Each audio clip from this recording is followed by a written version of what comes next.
guys, it's Saturday afternoon. The VR guys are busy on track at VKC, busy having a free practice day. Obviously we missed that completely, but at the end of the day is we need to make sure whatever we do on a vehicle, we do it perfectly, and it needs to be a long-term thing, it's not a short-term thing. So been struggling with a few things here and there, especially with the right hand side suspension side. And then obviously as you work along, you come across issues which you need first to address, and then you can carry on. The other problem was, or not problem, but probably a blessing, was we were very busy. Chandra and Sheriff were busy doing some DRD production work for us.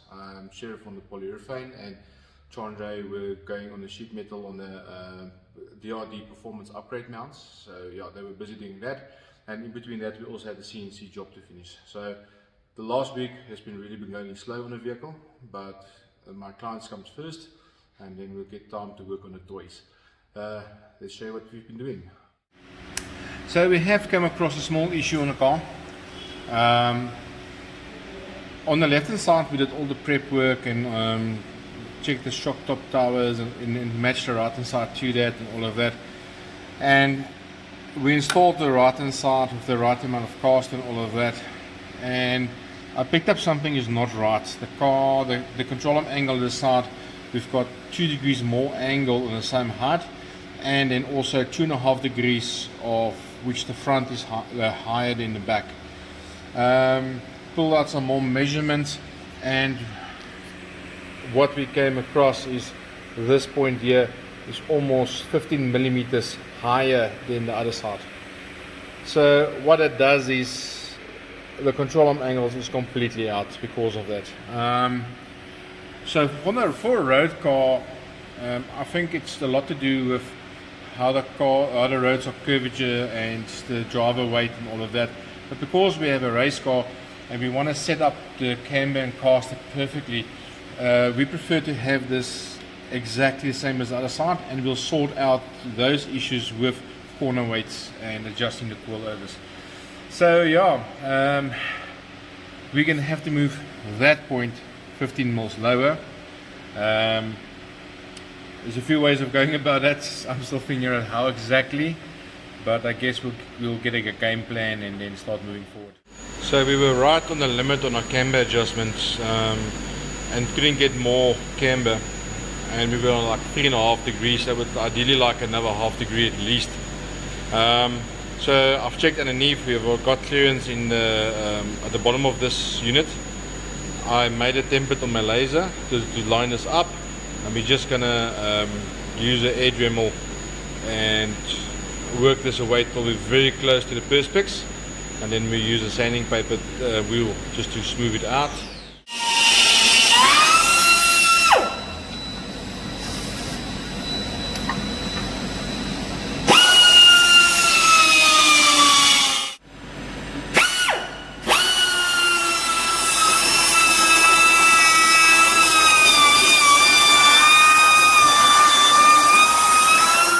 So the past few days has been hectic. I was not happy with the geometry of the suspension, left to right. On the left hand side we were perfectly where we wanted to be, on the right hand side we were not. I ended up putting a very long straight edge on the lift, level it out, and matching that with another one that's exactly the same distance apart and exactly the same distance apart from the body. We then added little square tubing to the hubs so that we can keep the toe in toe out on 0 constantly and keep it parallel to the bar. Obviously same on this side. This suspension had incline of 13 degrees. On the other side we had 15 degrees.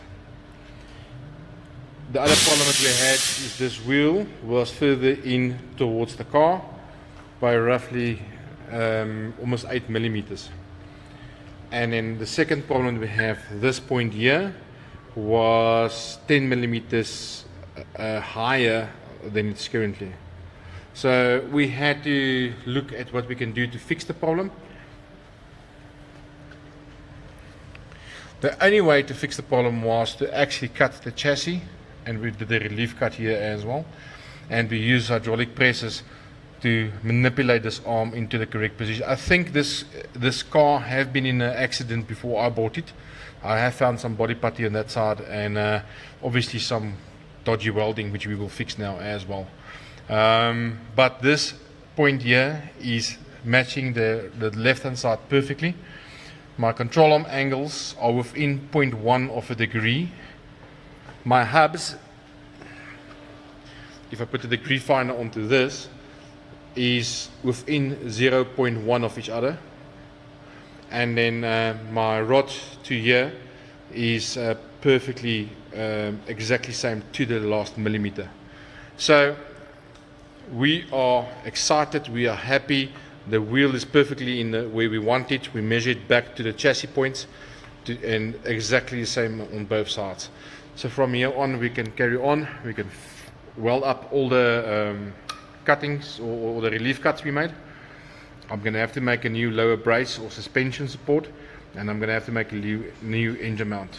But other than that, we finally are moving forward. Sheriff, one guy, has started to remove all the rubberizing on the inside of these wheel wells because it was so much and so thick with body putty and sealers and stuff. So we just removed that. So we will need to prep and sort that out again. And then we also did the relief cuts. On the inside of that valance, we had some sound deadening, which we also removed today. We used some dry ice with some rubbing alcohol. Chuck it on there, let it cool down, and it just pops off. It's quite easy to do. If you ever have sound deadening, it needs to come off. Dry ice works like a dream. Chandra finished up all the welds on this section here. We've put in a reinforcement plate and make it nice. We must still dress a little bit and make it a bit better on the eye. Currently the struts is back. We've got our, I'm just going to move over to this side. We've got our GKN joints. That's Goldwagen, my shop, Goldwagen that Racer Plazas. Very, very strong joints. They're not the cheapest, but they are the best. So we are building the car with some GKN joints on the inside and outside. We will be running Golf 5 GTI inners and outers.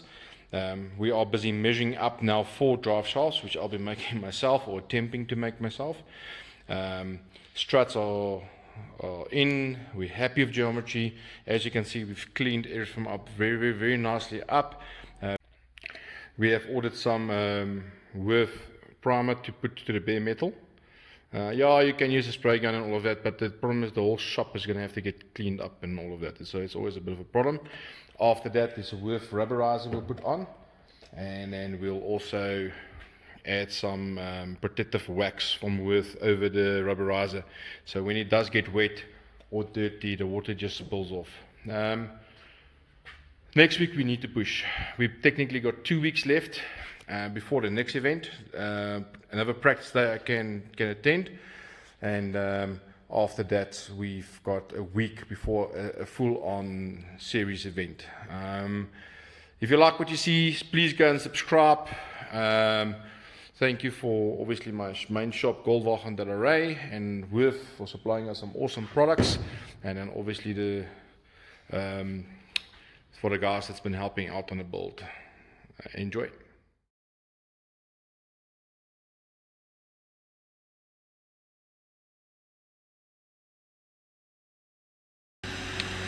So one of the reasons why this week has been going a bit slower than normal on the Caddy is our main product that we are doing at the Array Racing Developments are mountings for Golf 1 to install different types of engines and all of that. So yeah, Chandra has been busy getting some mounts together for us because we're running a bit low on our stocks.